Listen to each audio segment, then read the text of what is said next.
Oh, hey.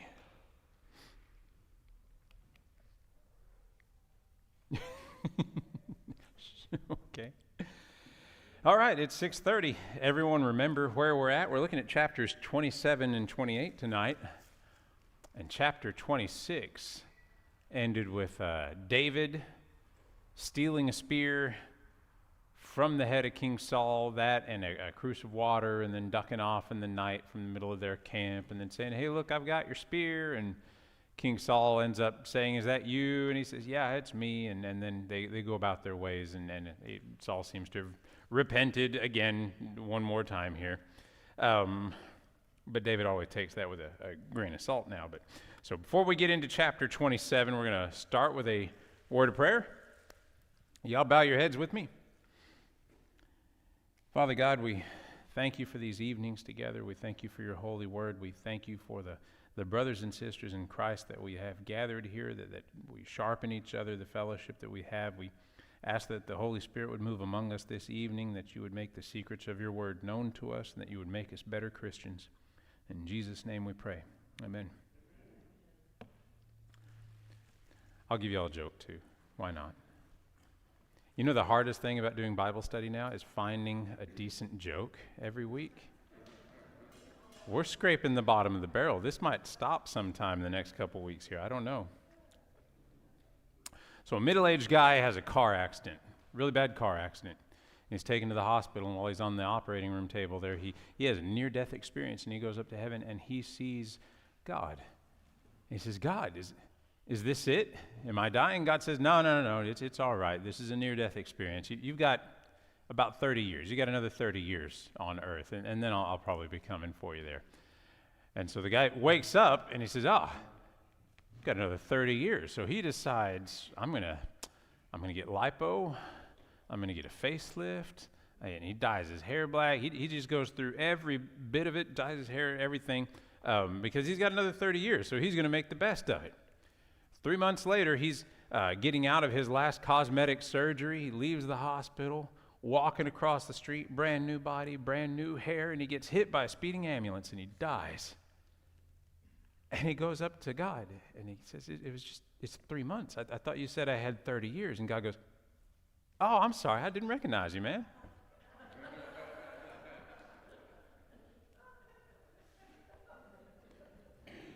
All right, now that that's out of the way.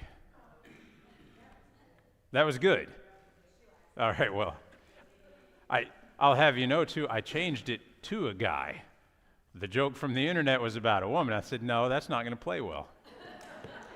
All right. Smart move. 1 Samuel 27, looking at the first 4 verses.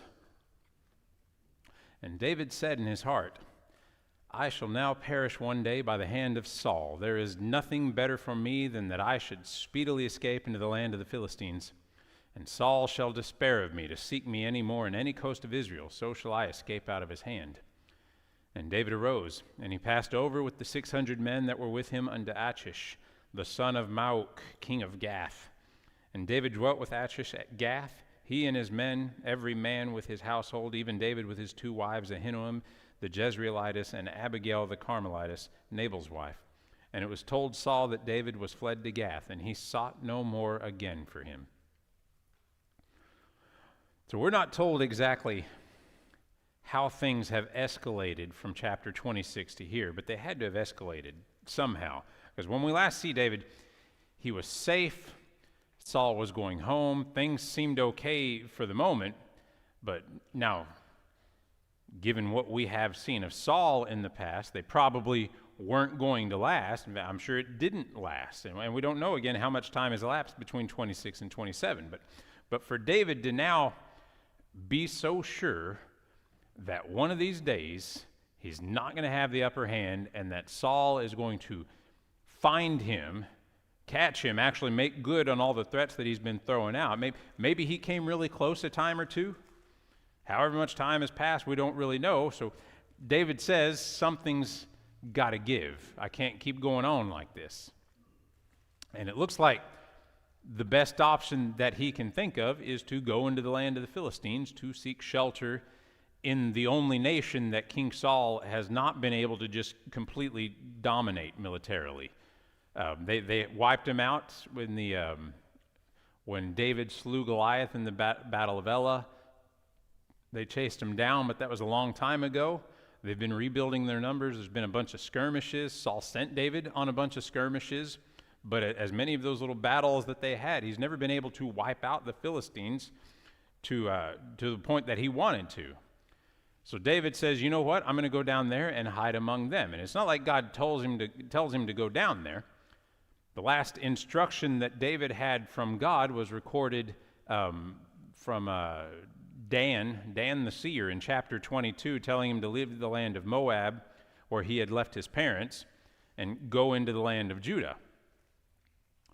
We haven't seen any change in those instructions, so those are thus far standing instructions. This is a departure from God's standing instructions to David, and a display of really a complete lack of faith in God's ability to preserve the man that the prophet Samuel had ordained to be king of Israel. So nevertheless, David takes his people, which it only lists the 600 warriors, but then it says their households. There would have been plenty more people with him by now. Each of those warriors would have had their own family, not to mention men who had joined who wouldn't be listed among his band of warriors, like the priest that fled when Doeg the Edomite slew the town of the priests, and he fled with the ephod and the Urim and Thummim. But the warriors are the main focus there, so that's the number that we get, is that David takes the 600 warriors and their households, but he has a whole bunch of people in tow. And he takes these guys, and they're marching into the presence of the exact same king. I don't know if it's Achish. I'll say Achish. That sounds better. King Achish of Gath, who came close to imprisoning David and probably executing him if he had stayed, back in 1 Samuel 21. When David came real close and said, Achish is here, and the servants are taking me there, and they're talking about the songs that I've been singing, and they recognize me from having slain Goliath. And then what'd David do? Pretended to be nuts. He started drooling and flailing his arms and beating on the city gates, and he fooled King Achish here. But the big difference now is that David's not alone, right? He's not just some guy with a couple of servants and a big sword strapped to his back marching into enemy territory. He is now the leader of a small army, and he's received in Gath as such, as more like a warlord. He's received as a man of relative power, someone that the king of Gath, given what he is planning, this large military strike that we'll talk about in a little bit, he's going to want him on his side. He's not going to turn down a seasoned warrior with another 600 warriors under him. So David and all his men and his wives and his household dwell in Gath under King Achish. And upon hearing that David had fled to Gath, Saul says, well, that's it. I'm not going. Saul calls it all off. Saul writes him off as having abandoned any hope for the throne to go off to the land of the Philistines. Verses 5 through 7. And David said unto Achish, if I have now found grace in thine eyes, let them give me a place in some town in the country, that I may dwell there. For why should thy servant dwell in the royal city with thee? Then Achish gave him Ziklag that day. Wherefore Ziklag pertaineth unto the kings of Judah unto this day. And the time that David dwelt in the country of the Philistines was a full year and 4 months. David goes to the king, and he asks for a place to dwell outside of the royal city of Gath. And part of this may have been jealousy from the other Philistine princes, the ire of the commoners who haven't forgot who he is or what he's done, or genuinely even because it's cramped. It's 600 men and all their families and everything in the city, and they just want more space. We don't really know why, but he goes and he asks, and part of it is going to be so that he can operate outside of royal eyes watching him all the time, without Philistine eyes monitoring every move that he does. Achish, he agrees. He gives David the city of Ziklag, a whole city in which he can live with his men and they can operate and do whatever they want. He gives him a decent bit of autonomy here. Ziklag was originally given to Judah in the lots cast in Joshua 15. It transferred to Simeon in Joshua 19, and they either never really occupied it or the Philistines reconquered it. We don't know. All we know is that it shows up here back in Philistine control. After the nation later split, the nation of Israel split into Judah and Israel, it remained with the kingdom of Judah, and that's what that verse means there, that it pertaineth unto the kings of Judah unto this day. It's a little bit disputed just how much time David spent in Ziklag. The Hebrew word that is here translated as a full year has also been translated as some days before. We don't really know. Either way, he was established within a land surrounded by what was once his enemy, and they're getting along pretty well right now. Verses 8 through 12.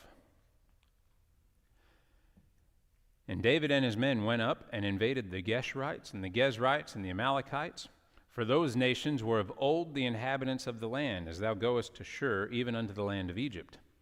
And David smote the land, and left neither man nor woman alive, and took away the sheep and the oxen and the asses and the camels and the apparel, and returned and came to Achish.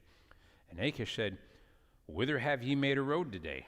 And David said, Against the south of Judah, and against the south of Jerahmeelites, and against the south of the Kenites.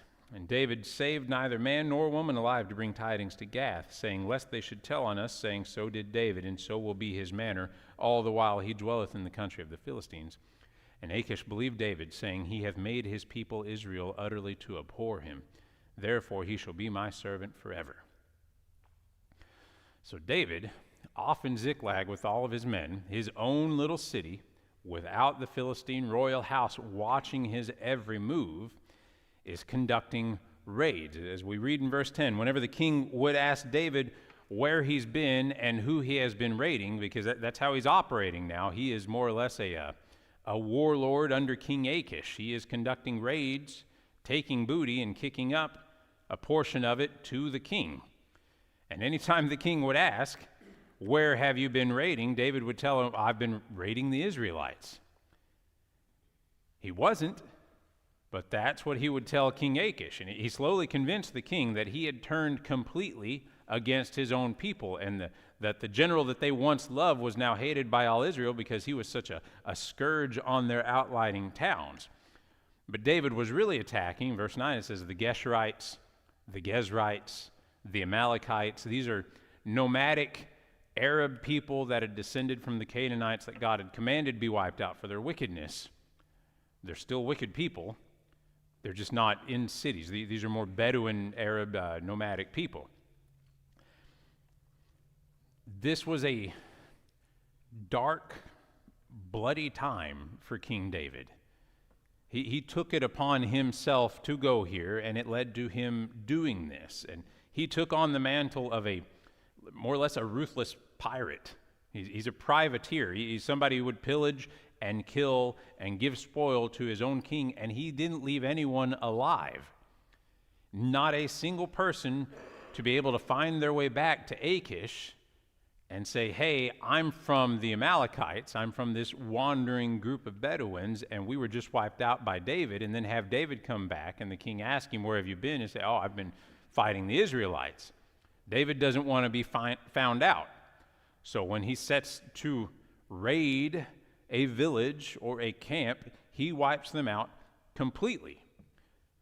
And for all the just wars of which David had played his part, this time is much more likely to be the blood on his hands that prevents David ultimately in his later years from being worthy to build a temple for God, because he sets out to do it in 2 Samuel.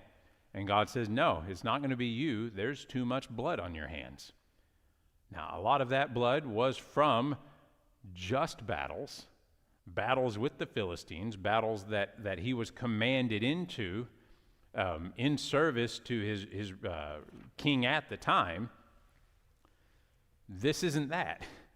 This is him raiding people and kicking up money and goods and camels and livestock and clothing and whatever he can find up to a Philistine king under whose protection he is now living.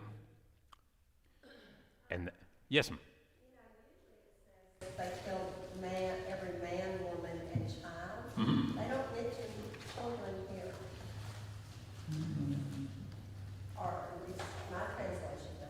It doesn't King James But, tell.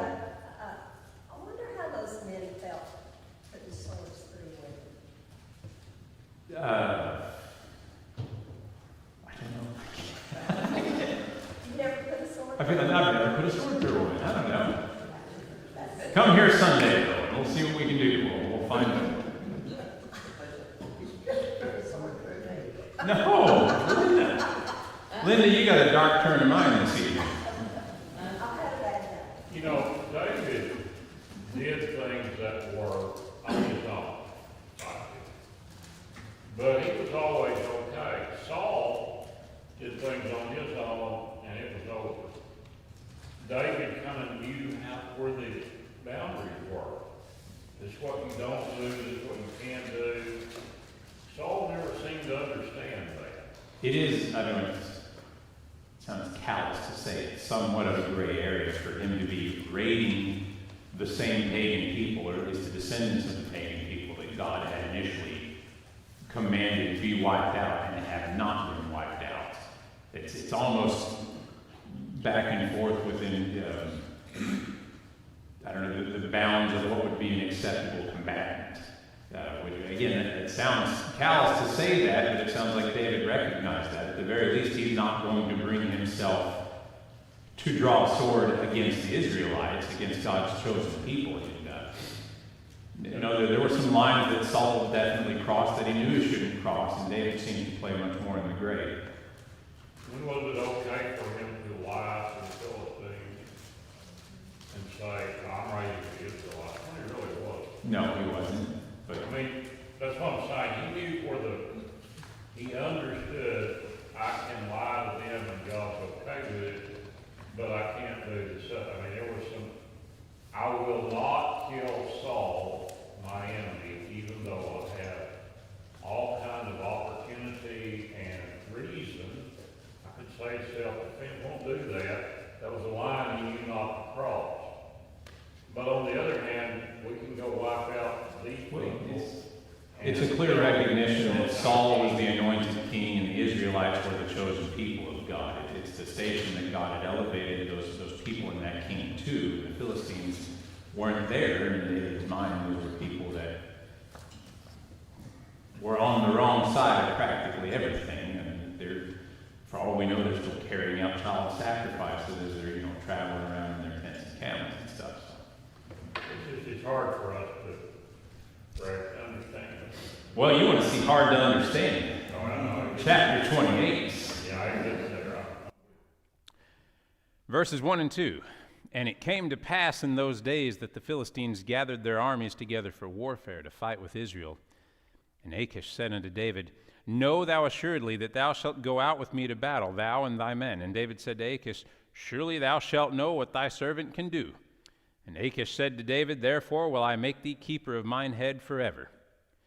So the reason, one of the big ones, that Achish took in David and his 600 men and all their households was because he is preparing for a large military invasion of the Philistine army. Not just a border skirmish, but they're going to take the army and march it straight up into the heart of the land of Israel. So he was happy to receive them here. It was no ordinary skirmish race. Since their defeat in the valley of Elah, where David slew Goliath again, the armies of Saul, they chased down the Philistines. They were slaughtering them as they ran. There has not since then been such a large force of Philistines gathered together. They've been biding their time, gathering their forces, committing themselves to only, these small raids and skirmishes, and now they've gathered an army large enough that they can march it straight into the plain of Jezreel. So this is more than likely, again, why David and his troops were allowed entry to begin with, and when Achish is ready to strike, he sends word to David to call him to arms, to say, be ready. He says, surely you will fight with me in the upcoming battle, and why wouldn't King Achish think that? He keeps getting reports from David that David's raiding all of the Israelites over and over, so David's been lying to him this whole time that he's out killing his own people, and Achish thinks David hates his people and that David's people hate David. And David answers Achish in this odd, ambiguous way. He's like, oh yeah, you really are going to see what I can do. And he doesn't quite come out and say yes, no, or anything like that, or offer up any more detail than he needs to, because he's in a precarious situation now. He can actually lead a unit of Philistines against the Israelite brethren whom he loves, whom he has been unable to raise a hand against up to now. Or he can be outed to the king as a phony and suffer whatever consequences follow that. But Achish took his answer to mean that David was all in, so Achish told him he was going to appoint David to be the captain of his own bodyguards. Now verses 3 through 7, buckle up. Now Samuel was dead, and all Israel had lamented him and buried him in Ramah, even in his own city. And Saul had put away those that had familiar spirits and the wizards out of the land. And the Philistines gathered themselves together and came and pitched in Shunem. And Saul gathered all Israel together, and they pitched in Gilboa. And when Saul saw the host of the Philistines, he was afraid, and his heart greatly trembled. And when Saul inquired of the Lord answered him not, neither by dreams, nor by Urim, nor by prophets. Then said Saul unto his servants, Seek me a woman that hath a familiar spirit, that I may go to her and inquire of her. And his servants said to him, Behold, there is a woman that hath a familiar spirit at Endor. So we're told at the beginning of the story, the prophet Samuel is dead. And it's supposed to be an introduction to just how aimless and unsure the king is without any kind at all, any kind of divine guidance in his life. He used to have Samuel. He used to have somebody that could tell him directly what to do in these situations. But now he's left with the priests and the prophets that are left over, the priests that he has probably appointed himself since they were slaughtered by Doeg. And God does not favor those priests, obviously, as much as he favored Samuel. And at some point, either when he brought the ark back to Nob and still had Samuel with him, or more recently in some attempt to gain favor with God by enforcing some of the more obvious Hebrew law, Saul got rid of all the wizards and people with familiar spirits from Israel. Now, wizard here, the Hebrew word, means a knowing one. It comes from the same root that they use for the word wise. It's a person who is supposed to know the future or have other abnormal knowledge by mysterious means. It's a vague term for people who do things like reading bones, reading entrails, in order to prognosticate the future by, I don't even want to go. That's all gory. Now, the other term used there is those that had familiar spirits. And the Hebrew word used here for familiar spirits is oboth, which means hollow things. And the whole term was often translated into the Hebrew word for ventriloquist, which is someone who speaks with a hollow belly. And the picture here that it's painting is that people with familiar spirits would have round, distended bellies, often intentionally to give themselves some credibility, and the spirits would inhabit their round, distended bellies, and they would communicate through a hollow voice, these spirits that were residing in them. The ventriloquist would speak with a hollow voice, allowing the spirit inside them to speak in their stead. And to put it mildly, God takes a dim view of these practices. There's clear law in this. Exodus 22:18 says, You shall not suffer a witch to live. Leviticus 20:27, A man also or woman that hath a familiar spirit, or that is a wizard, shall surely be put to death. They shall stone them with stones. Their blood shall be upon them. Deuteronomy 18:10, There shall not be found among you any one that maketh his son or daughter to pass through the fire, or that useth divination, or an observer of times, or an enchanter, or a witch. And you can kind of tell which way this story is about to go when the author says Saul was having a really bad time because he couldn't hear from God, and he had kicked all of the people with familiar spirits out of the land. There's a little bit of foreboding there. It's almost like the script before a movie starts or something like that. This was a dark time, and all the spirits and wizards had left the land, and the king was without. And you kind of wonder, something bad's about to go down, and sure enough, the Philistine army has returned. It's larger than it was before. It's camped in the middle of Shunem in the heart of Israel in the valley of Jezreel. Saul gathers his army together to stand against them. But when Saul sees the sheer size of this army, he was greatly afraid. God has turned a cold shoulder to Saul. The Spirit of Jehovah has departed from him. Now his old enemy is back, stronger than ever. And Saul tried. He tried to inquire of God. How? We don't know exactly. It appears as though he appointed another high priest named Zadok, which is easy enough to do. That's just finding a guy that wants to do the job, from the Levite, and then saying, here, you're the high priest now. But what would that guy use to divine God's will? Because up to now, they've been using the Urim and the Thummim. And where are they? They're with David. Because the one priest that escaped the slaughter from Doeg the Edomite took the ephod with him that had the Urim and the Thummim. So it appears as though Saul appointed a second high priest and had a counterfeit ephod made. Now, this would explain why 2 Samuel 8 has a double priesthood in 2 Samuel 8. They mention Zadok, they mention Abiathar, and it would also explain why in 1 Chronicle 10 it's recorded that Saul did not inquire of the Lord before this battle, because if he's not really using the ephod, then he's not really inquiring of the Lord. Regardless, he got no answer.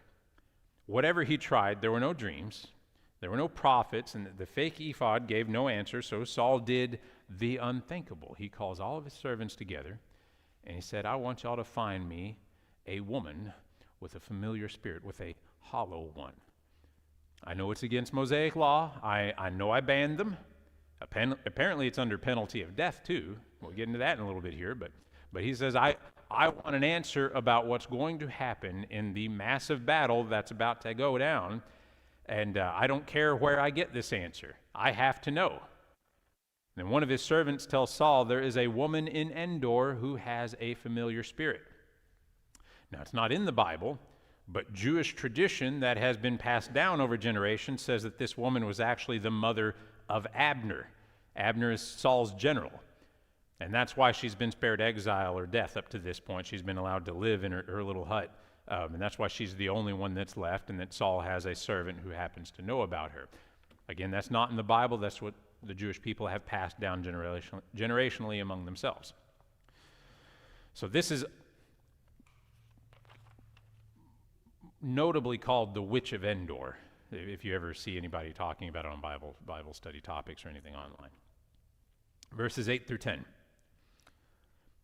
And Saul disguised himself and put on other raiment, and he went, and 2 men with him. And they came to the woman by night. I'm going to get all spooky here. And he said, I pray thee, divine unto me by the familiar spirit, and bring me up whom I shall name unto thee. And the woman said unto him, Behold, thou knowest what Saul hath done, how he hath cut off those that have familiar spirits, and the wizards out of the land. Wherefore then layest thou a snare for my life to cause me to die? And Saul sware to her by the Lord, saying, As the Lord liveth, there shall no punishment happen to thee for this thing. So Saul disguises himself, partly because he was king, and he would be recognized outside of his royal household, and partly because Endor was about 10 miles away, and he would have to pass very close to the Philistine army in order to get there. And Saul goes to this woman who communes with familiar spirits, who speaks to the dead, and he says, I beg you, call up the spirit of whoever I name so that I can talk to them.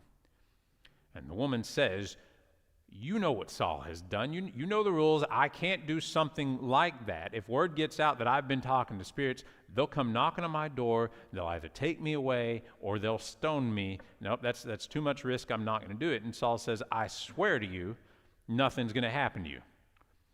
And he swears, as the Lord liveth, which can't carry too much weight between the two of them. He's turning to witchcraft, and she practices it. Swearing by the Lord seems a little extra to me, but they both seem to hold God in lower esteem at the moment here, but at least she thinks it means something to him when he says it, so the witch agrees. Verses 11 through 19, here's where it goes down.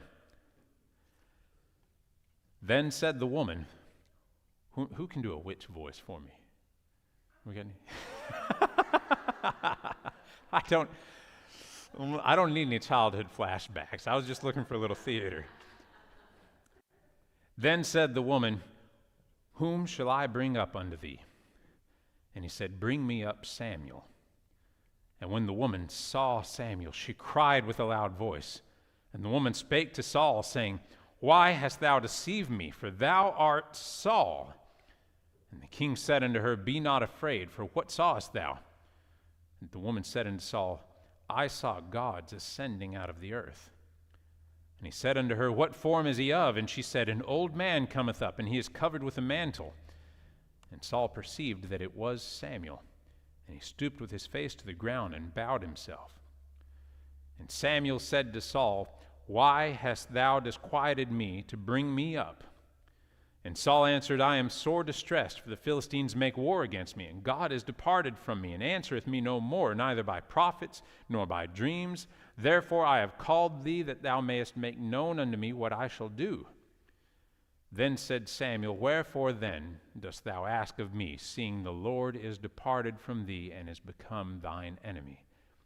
And the Lord hath done to him as he spake by me, for the Lord hath rent the kingdom out of thine hand, and given it to thy neighbor, even to David. Because thou obeyest not the voice of the Lord, nor executest his fierce wrath upon Amalek, therefore hath the Lord done this thing unto thee this day. Moreover, the Lord will also deliver Israel with thee into the hand of the Philistines, and tomorrow shalt thou and thy sons be with me. The Lord also shall deliver the host of Israel into the hand of the Philistines. Ooh. So the witch says, okay, if you can assure me that nothing bad's going to happen to me, I'm not getting you in trouble for doing this, then yeah, I can call up spirits. Who do you want me to call up? And Saul says, Bring me up Samuel. And the witch does her little summoning ritual, whatever that might have been, and then what happened after that is up for debate among Christian scholars. And this is actually, it's a little difficult to flesh out when you're putting a Bible study together, so let's try and take it just a piece at a time. The two big questions are, one, is she a legitimate necromancer slash medium slash person with familiar spirits, or is she a fraud? Does she really have the power to speak to the demonic realm, to communicate with spirits, or has she been duping people with a sound and light show, smoke and mirrors, flash powder, the power of suggestion, vague statements, half-truths, like Miss Cleo in palm reading or something like that? Or does she have actual otherworldly knowledge? Well, I can't answer that exactly. I can tell you we know for certain a spiritual realm did and still does exist. We know that demons are real. We know demonic possession is real. We know that there are things we can't explain. We know the magicians of Pharaoh were able to reproduce some of the miracles of Moses and Aaron, that even into the New Testament, these things persist. There was an account of Simon the sorcerer in Acts chapter 8 who was labeled by the people of Samaria as having great power. We don't really know what that was, but that's what they knew him as. And maybe he did have some tricks, but it was nothing compared to the power of God, because he actually tried to buy it from the apostles when they were in town, and he was condemned for it.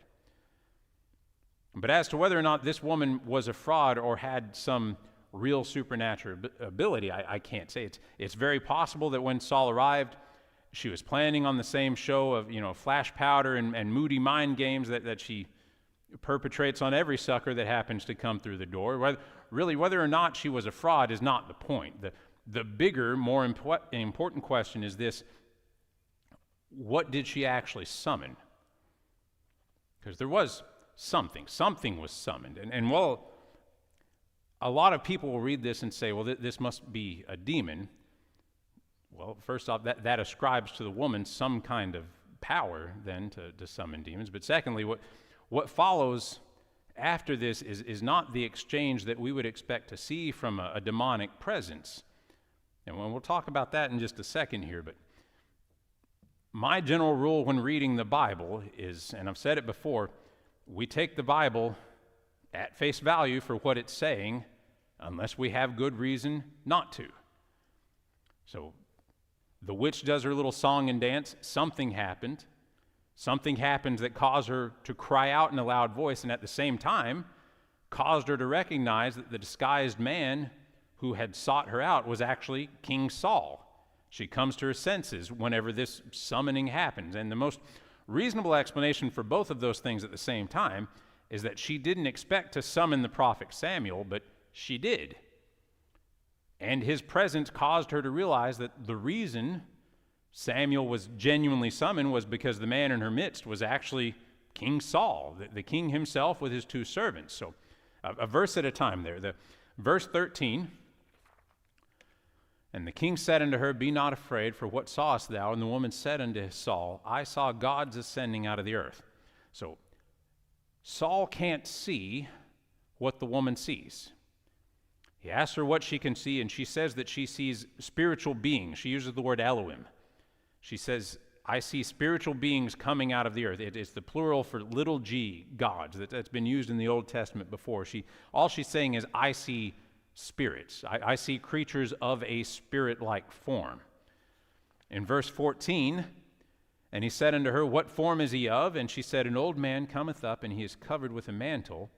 And Saul perceived that it was Samuel, and he stooped with his face to the ground and bowed himself. So Saul says, Be more specific.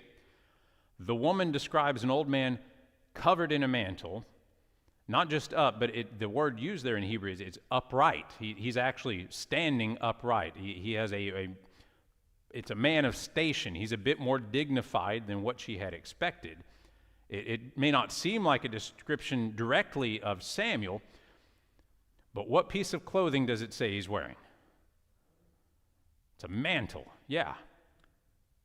That's the piece of clothing most associated with Samuel in Saul's mind. Why?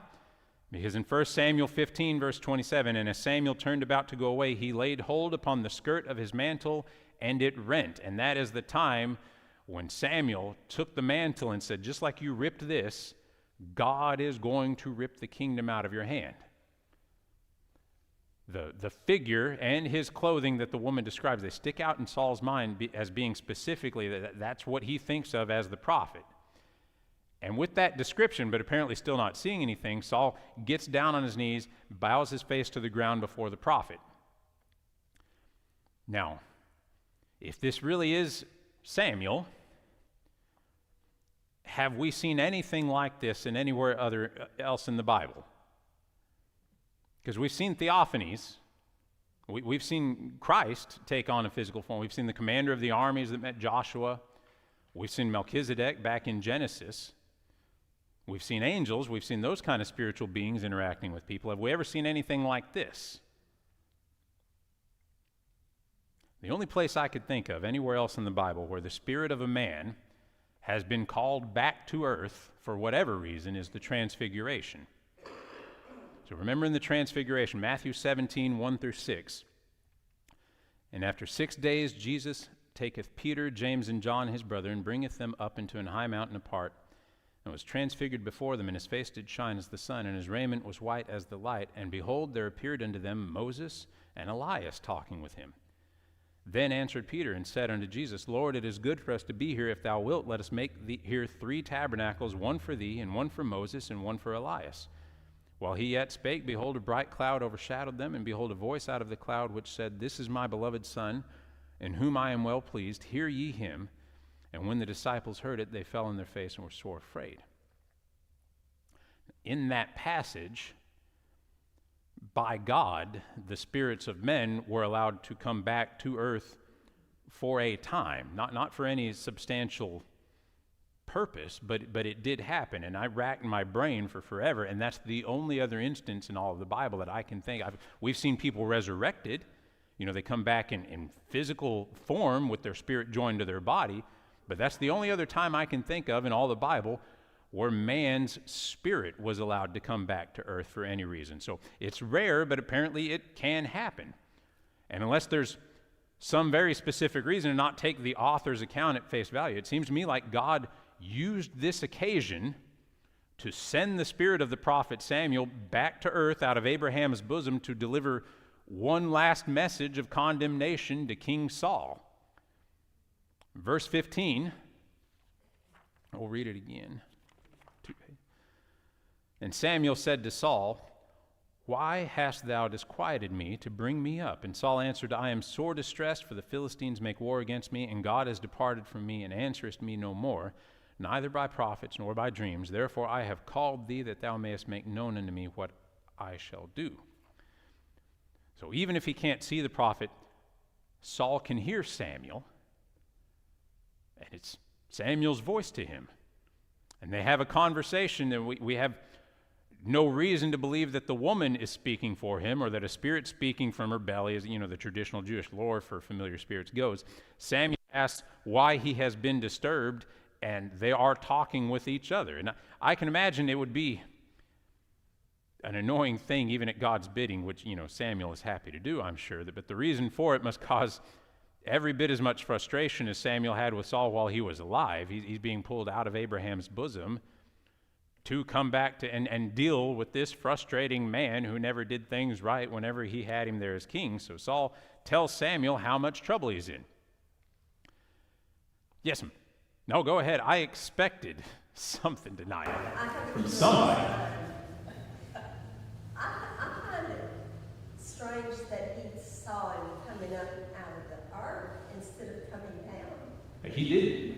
She And did. it says, oh, well, yeah. Yeah. But I mean, that is the description that we have of Abraham's bosom, though. Oh, in the earth? In the earth, yeah. There's the Lazarus and the rich man and Lazarus, whenever they're dead, it describes it more as being down. It's not up, it's down, Abraham's bosom, and then Hades, and there's a great gulf fixed between them. So our spirits aren't up in heaven when we die? That's not heaven. That's a separate place. That was a pre-Christ kind of heaven. Even the heaven that we go to ultimately, I mean, when the resurrection happens, that's going to be here. So yes, there is a place of waiting with God. But in the Old Testament and into the New Testament prior to Christ, it was Abraham's bosom as it was described. What strikes me about this, what did Saul expect, really? Did he think, I'm going to summon Samuel, and he's going to say, don't worry about it, it's all right. I know. That's not going to happen. Like he's going to say, get some horns and march around them 7 times or something like that. Yeah, I mean, he's pretty much, it's kind of better to don't ask than, What the part I love, so he's telling Samuel what's going on. He's saying, God's cut off from me. He doesn't talk to me anymore through prophets or by dreams. That's not quite the list that he mentioned earlier. Earlier he said neither by prophet nor by dreams nor by Urim. He left off Urim this time because that might lead to a very uncomfortable conversation about, well, where's the Urim? Saul? Well, I maybe got a little hangry one night, had eaten, wiped out a whole town of priests, and the Urim and Thummim escaped through the one priest. He doesn't mention that one here. He just says, God's not talking to me by prophets or by dreams. Verse 16. Then said Samuel, Wherefore then dost thou ask of me, seeing the Lord is departed from thee and has become thine enemy? It's exactly what you're saying. Samuel says, the Lord is departed from you. God is at enmity with you. You thought it was a good idea to call me a servant of the God that's giving you the intentional cold shoulder, as if to say, I work for God. What do you expect me to do? God's ignoring you intentionally on this, and I'm not going to cross that line. Verse 17. And the Lord hath done to him as he spake by me, for the Lord hath rent the kingdom out of thine hand and given it to thy neighbor, even to David. When it says to him, that's talking about David. It says, God has done to him, to David, exactly what he said, exactly what he spoke through me. Again, not the kind of thing that you would expect to see if this is a demonic presence or an evil spirit. They're coming up, they're quoting to Saul the things that Samuel had said previously to Saul. He's doing nothing but speaking truth, which is not what we know of demons. So, verse 18. Because thou obeyest not the voice of the Lord, nor executest his fierce wrath upon Amalek, therefore hath the Lord done this thing unto thee this day. He's saying you didn't obey God, you presumed to offer sacrifices instead of waiting, you stayed your own hand from wiping out the Amalekites. Y'all remember everything? There was a big battle happening. He was waiting on prophet Samuel. He didn't show up. It had been days. His men were starting to leave, so Saul took it upon himself to offer the sacrifice, and when Samuel showed up, he said, "What have you done?" He said, "God's going to take the kingdom from you." And as if that wasn't enough, later on, after they had kind of smoothed that over, he was commanded to wipe out the Amalekites, and he didn't. He was commanded to wipe out every bit of it. It was all supposed to be devoted to destruction, and he killed a lot of the people, but he saved the king, and he saved the best of the livestock. And when Samuel comes up, he says, "What are you doing?" He goes, "Well, I just wiped out all the Amalekites." And he goes, "If you did that, what is this sheep noise I hear right there? There's sheep over there, man." And that's when they rent the mantle and everything. Verse 19. "Moreover, the Lord will also deliver Israel with thee into the hand of the Philistines, and tomorrow shalt thou and thy sons be with me. The Lord also shall deliver the host of Israel into the hand of the Philistines." Samuel gives Saul 3 final judgments. And the King James translates it as tomorrow, but the word is really just soon. It means soon this is going to happen. Israel is going to be delivered to the Philistines. Saul and his sons are going to die. Literally translated, it says, "Thou and thy sons shall be as I am." You will be dead. You will be in the land of the dead. The army of Israel is going to be wholly defeated as well. And not to spoil the ending for you, but these are 3 future predictions that all come true. Again, that is not a gift that we would ascribe to an evil spirit or to a demon had one of those been summoned here. And then after that proclamation to Saul, Samuel's spirit returns, goes away. We're not given all the details about it. Verses 20 through 25. You have to close out the chapter. "Then Saul fell straightway all along on the earth and was sore afraid because of the words of Samuel. And there was no strength in him, for he had eaten no bread all the day, nor all the night. And the woman came unto Saul, and saw that he was sore troubled, and said unto him, Behold, thine handmaid hath obeyed thy voice, and I have put my life in my hand, and have hearkened unto thy words, which thou hast spoken unto me. Now therefore I pray thee, hearken thou also unto the voice of thine handmaid, and let me set a morsel of bread before thee, and eat, that thou mayest have strength when thou goest on thy way.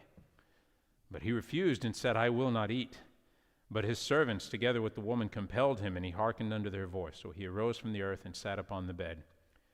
And the woman had a fat calf in the house, and she hasted and killed it, and took flour, and kneaded it, and did bake unleavened bread thereof, and she brought it before Saul and before his servants, and they did eat. Then they rose up and went away that night.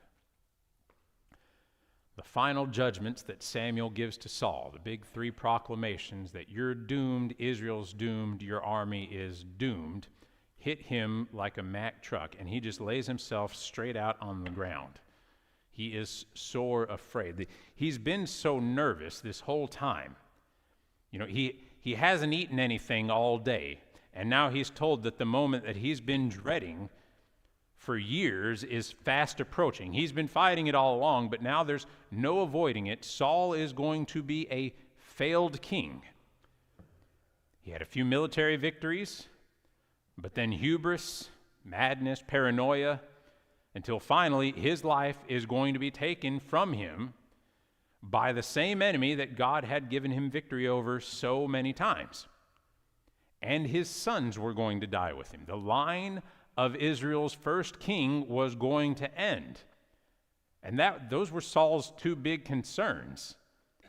This whole time he's been worried about the throne going to David. He's been telling Jonathan, you're making friends with David. Don't you realize you're taking the throne out of your own hand and giving it? It's not going to pass to you if it passes to him. It's not going to pass to you if I'm dead and David comes in and takes the thing over. He wanted his line to continue on. But Samuel tells Saul, no, you're going to die and your sons are going to die with you. And David's going to be there to take up the crown. And the witch sees this, and she can see he's not doing well, and she rushes over and she begs him to eat. because he promised her nothing bad would happen to her, but she can't have a king dying in her hut. That's a whole other load of trouble, right? So Saul refused at first, but the woman and then Saul's 2 servants join in, and they eventually convince him, get up off the ground, sit up on the bed, eat something, and she kills a cow. She makes some bread. It's unleavened bread. She doesn't wait for it to rise. So, it's dense bread. She just mixes it all together and throws it over the fire and bakes it real quick and gets it in front of him because the man's wasting away here. He finally eats something, and then Saul and his servants, after they had eaten, they set out that same night for the 10-mile journey back in the middle of the night to Gilboa, where the armies of Saul are waiting to be slaughtered. Well, they don't know it, but that's what it is there. Wild. She had a cow in her house. Fast meal. She's a witch. The bread's real fast, but you gotta kill the cow. Yeah. You don't have to kill it. Just take a leg. Sit here, stick to it. Yeah, I'm just saying you don't have to. Y'all okay? That was a lot. It's not quite as dry as reading Leviticus, is it? I have lots of questions, but I won't ask. I don't know why. I had anticipated a whole bunch of dialogue and arguments and conversation, heated, and church probably splitting. I envisioned a whole bunch of stuff. The other observation from this, Saul got in a position where God was done with here. That's a place you don't ever want to get. No. There was no redemption. There was no saying, I'm sorry, whatever, I'll pay you another chance. He's done. And there's nothing he's ever going to be able to do to make that right. He's done. Well, and the sad part of it is God didn't set a high bar. He said, just obey. Just obey the laws that I've given you here. He didn't tell him, I want unemployment to be an all-time low. I want your GDP to be this. I want you to hit some real political goals here. I'm going to measure you every 3 months. We're going to see how things are going, and then I'll talk to you again in a year. He didn't set lofty goals for him. He just said, obey. And that was it. Obey and you're going to be the king. And even that was a bit too much. But that's the vote for all of us, isn't it? I know. Goodbye, son. Prayer requests.